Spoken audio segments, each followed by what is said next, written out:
Now, this afternoon, Gordon Hayward informed the Jazz that he's opting out of his contract, #as expected. He's reportedly set to meet with Miami, Boston, and then Utah in that order. Meanwhile, Danny Ainge's son, Tanner, might be out of order as far as Pop's best interests are concerned. He's running for Congress in Utah while simultaneously campaigning to help the home team keep Hayward.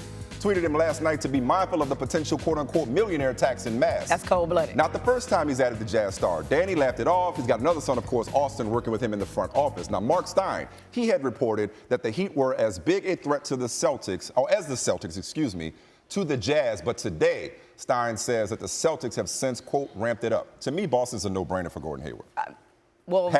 #basketball reasons. No-brainer. Okay, well, look. With all due respect to Utah and Miami.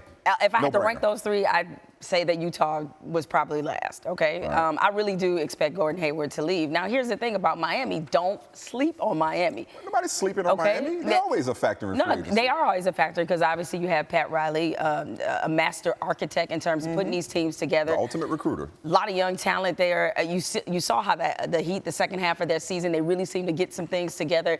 Eric Spoelstra is a good coach. And yes, because Miami, as in the city of Miami. Okay, you're going to be you're going to be superficial. I'm not being superficial. You know when you go to Miami? Vacation when you finish competing for championships. Look, it's something to be said for living there. Hey, my man has spent how many years in Utah? Boston's a nice place. I'm just saying. Boston's a thriving metropolis. It is. Look, you know I don't want any Boston problems.